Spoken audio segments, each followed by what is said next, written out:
அன்பார்ந்த சோதரர்களே, divine Shalom ஊழியங்கள் மூலம் உங்களுக்கு தேவை ஆசீர்வாதங்களையும் வாழ்த்துதல்களையும் நாங்கள் தெரிவிக்கின்றோம். அம்மன் மாணவர்கள், உங்களுடைய ஜெப தேவைகளுக்கும் ஆலோசனைகளுக்கும் நீங்கள் தொடர்பு கொள்ள முடியும். உங்களுக்காக ஆலோசனைகளை, கவுன்சிலிங்கை, உங்கள் ஜெபத்துக்காக நாங்கள் தேவ சந்நிதியில் வாஞ்சையுடன் காத்திருக்கின்றோம். இதுவரை நீங்கள் சப்ஸ்கிரைப் செய்யாவிட்டால் ஒரு தடவை தயவாக சப்ஸ்கிரைப் செய்யவும். இது உங்களது ஒத்துழைப்பை எடுத்து விளக்குவதாக இருக்கின்றது. இது நிதி சம்பந்தமானது அல்ல என்பதை உங்களுக்கு அன்பாக கூறுகின்றேன். ஒரு விசை ஜெபம் செய்வோம். கர்த்தாவே, ஜெபத்தை கேட்கின்றவரே, நாங்கள் நோக்கி கூக்குரல் இடுகின்றோம். எங்களது கூக்குரலை, எங்களது ஜெபத்தை ஆனந்த களிப்பாய் மாற்றும். நீங்கள் பேசுங்கள் ஐயா, நாங்கள் கேட்கின்றோம். இயேசு கிறிஸ்துவின் ஜீவனுள்ள நாமத்தில் ஜெபிக்கிறோம் பரம தந்தையே, ஆமேன். அன்பானவர்களை, வேத பாடமாக சங்கீதம் 50:15 வசனத்தை நாங்கள் வாசிக்க கேட்போம். ஆபத்து காலத்தில் என்னை நோக்கி கூப்பிடு, நான் உன்னை விடுவிப்பேன், நீ என்னை மகிமைப்படுத்துவாய். அன்பானவர்களே, எம்பெருமான் இயேசு கிறிஸ்து எமக்கு பிரத்யட்சமாக உங்களுக்கும் எனக்கும் தனிப்பட்ட முறையில் அவர் எழுதும் அன்பின் கடிதம், என்னை நோக்கி கூப்பிடு, அப்பொழுது ஆபத்து காலத்தில் உனக்கு நான் மறு உத்தரவு தருவேன் என்பதை ஆண்டவர் தெளிவாக எமக்கு கூறுவதை நாங்கள் பார்க்கக்கூடியதாக இருக்கின்றது. அது மட்டுமல்ல, என் ஆபத்து காலத்தில் என்னை நோக்கி கூப்பிடு, நான் உன்னை விடுவிப்பேன், நீ என்னை மகிமைப்படுத்துவாய். ஒரு பூர்ணமான வசனம். ஆபத்து காலத்தில் என்னை நோக்கி கூப்பிடு என்பது மட்டுமல்ல, என்னை நோக்கி கூப்பிடு, நான் உன்னை விடுவிப்பேன், நீ என்னை மகிமைப்படுத்துவாய். ஆம், அழகான தமிழ் பாடல் இருக்கின்றது. ஈவை என்று சொல்லி ஒவ்வொன்றாய், அப்போ தேவை ஈவு ஏராளம் என்பாய். ஆம், என்னுடைய வாழ்க்கையில் ஒரு துன்பங்கள், சூழ்நிலைகள் வரும் பொழுது, சோர்ந்து போகும் நேரத்தில், நான் கடந்த காலங்களில் ஆண்டவரின் வாழ்க்கையில் செய்த அற்புதங்களையும் எவ்விதம் என்னை விடுவித்தார் என்பதையும் சிந்திக்கும் பொழுது, தியானிக்கும் பொழுது எனக்கு புத்துணர்ச்சி வருகின்றது. கடந்த காலங்களில் என்னை விடுவித்த ஆண்டவர் இனியும் விடுவிப்பார், இந்த சூழ்நிலையும் விடுவிப்பார் என்ற ஒரு உறுதியான விசுவாசம் அப்பொழுது ஆண்டவரை துதிக்கக்கூடியதாக இருக்கின்றது. ஆமென். ஆண்டவரை துதிக்கும் பொழுது அவருடைய நாமம் மகிமைப்படுகின்றது. எங்கள் தேவைகளை நாங்கள் அவரண்டை அர்ப்பணிக்கும் பொழுது அவர் எம்மை விடுதலையாக்குவார். அது கூறியது எம் தேவன். நாங்கள் அவரை மகிமைப்படுத்துவோம் என்பதை தெளிவாக அவர் கூறுகின்றார். இன்று நாங்கள் வாழ்க்கையில் பார்க்கும் பொழுது, அன்பான சகோதரர்களே, நீங்கள் சில விடுதலைக்காக காத்து கொண்டிருக்கலாம்.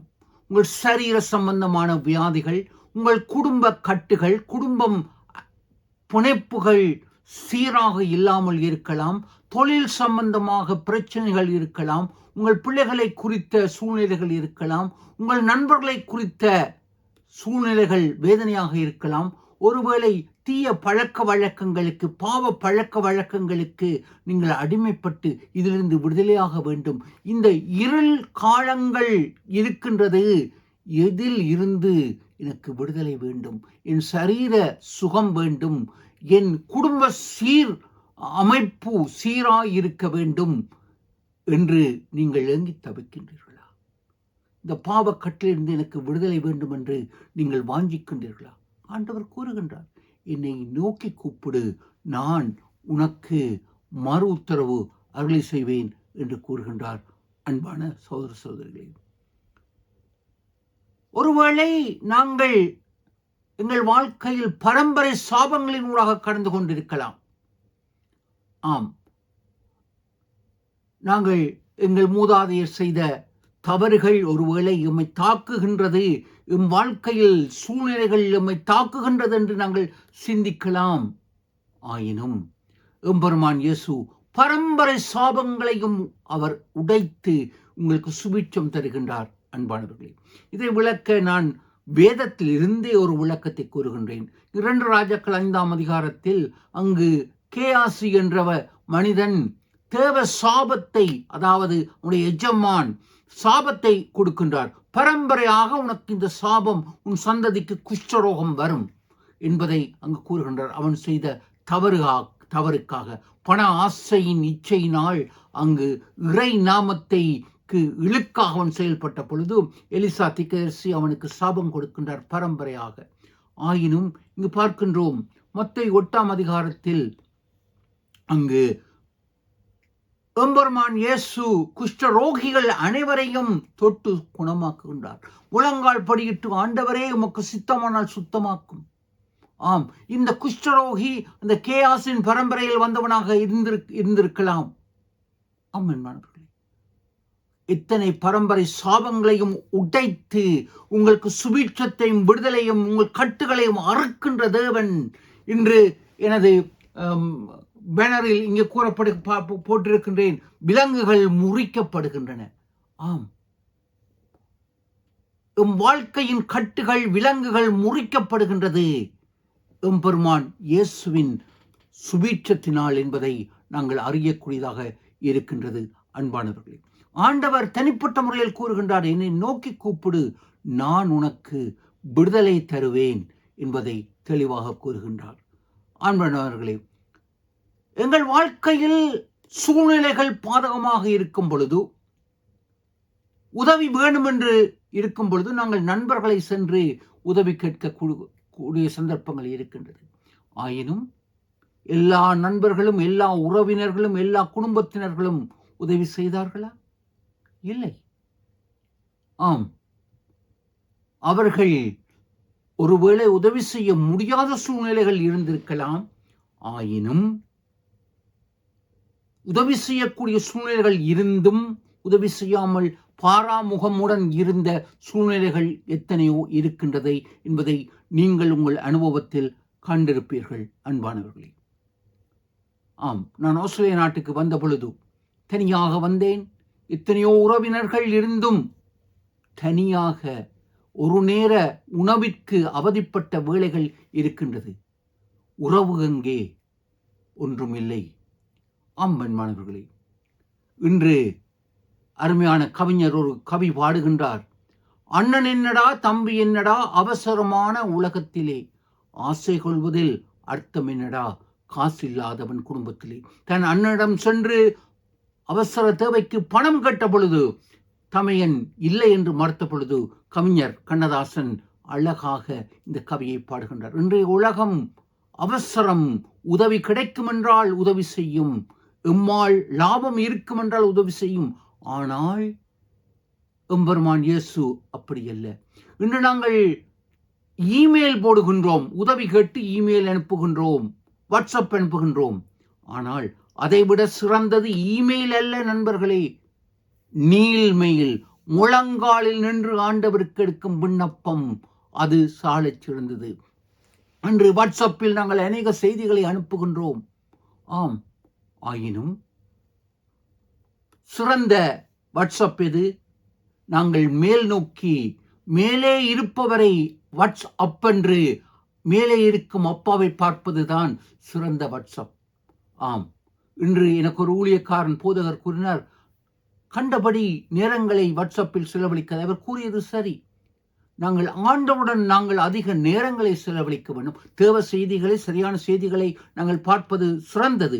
ஆனால் உலகத்துக்குள் மூழ்கி உலகம் என்று நாங்கள் இருக்காமல் நாங்கள் உண்மையான நண்பர்களுடன் தொடர்பு கொள்வோம். நாங்கள் உலக மீடியாவின் என்ன நடக்கின்றது என்பதில் நாங்கள் எங்கள் நேரங்களை செலவழிக்காமல் வாட்ஸ்அப் என்ற எம்பெருமான் இயேசுவை நாங்கள் நோக்கி பார்க்க அழைக்கப்படுகின்றோம்.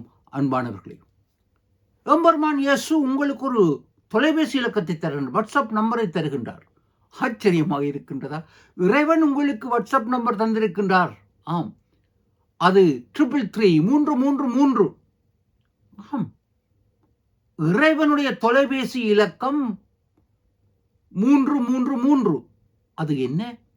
எரேமியா 33ஆம் அதிகாரம் 3ஆம் வசனத்தில் ஆண்டவர் கூறுகின்றார், என்னை நோக்கி கூப்பிடு, அப்பொழுது உன்னை நான் விடுவிப்பேன், நீ அறியாததும் எட்டாததுமான பெரிய காரியங்களை உனக்கு தருவேன், உனக்கு நான் செய்வேன். எரேமியா 33:3 333 இதுதான் ஆண்டவரின் வாட்ஸ்அப் நம்பர். இன்று நண்பர்களுடன் நாங்கள் கதைக்கின்றோம். அதில் என்ன பெறுபேறு இருக்கின்றது? உண்மையான நண்பர்களுடன் கதைப்பதில் நன்று. ஆனால் நாங்கள் உலகத்துக்குள் கோசிப் செய்வதை நாங்கள் நிறுத்துவதை ஆண்டவர் விரும்புகின்றார். அன்பானவர்களே, இன்று உலக வாழ்க்கைக்குள் நாங்கள் அமிழ்ந்து வாழ்ந்து கொண்டிருக்கின்றோமா? வேலை பிரச்சனை, குடும்ப சூழ்நிலைகள், சமுதாயம், சரீரத்தின் வியாதிகள், இப்படியாக பலதரப்பட்ட சூழ்நிலைகளில் அமிழ்ந்து கொண்டு ஆண்டவரே என்னை விடுவியும் என்று நாங்கள் கதறிக்கொண்டிருக்கின்றோமா? எங்கள் கதறல்களை ஆண்டவர் கேட்கின்றார்.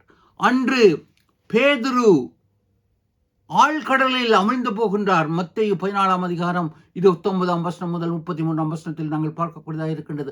அமிழ்ந்து போகின்றார். ஆண்டவரே என்று கதறியும் பொழுது ஆண்டவர் கரம் கொடுத்து பேதுருவை தூக்குகின்றார். அதே இறைவன் இன்றைக்கும் உங்களுடன் இருக்கின்றார். இன்று நீங்கள் தனிமையை உணரலாம். உங்களை சூழ உங்கள் குடும்பங்கள் இருக்கலாம், நண்பர்கள் இருக்கலாம், நண்பர்கள் என்ற பெயரில். ஆனால் தனிமையை உணர்ந்து இருக்கும் பொழுது ஆண்டவர் இந்த கட்டுகளை உங்களை விட்டு விடுதலையாக்குவார். சரீர மனவியாதிகள், சரீர வேதனைகள், மன உளைச்சல்கள், பழைய துன்பங்கள், இவைகள் அனைத்திலும் உங்கள் கட்டுகளை ஆண்டவர் விடுதலையாக்க சித்தமாய் இருக்கின்றார். அன்பானவர்களே, அங்கு அப்போஸ்தலர் நடவடிக்கைகள் 12ஆம் அதிகாரத்தில் நாங்கள் பார்க்கக்கூடியதாக இருக்கின்றது. 3ஆம் வசனம் முதல் 19ஆம் வசனத்தில் பேதுரு சிறைச்சாலையில் இருக்கின்றார். அவரை கொலை செய்ய முற்படுகின்றார்கள், ஜெபிக்கின்றார்கள்.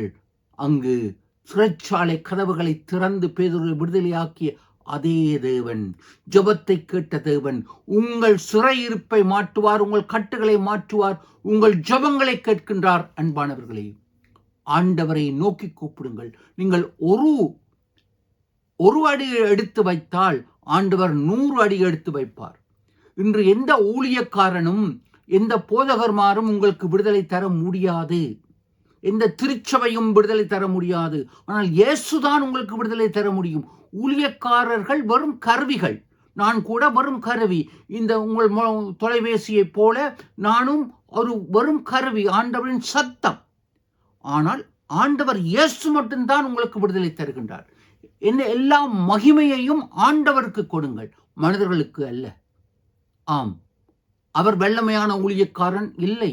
இறைவனின் வல்லமை, இறைவன் அவரை பயன்படுத்துகின்றார்.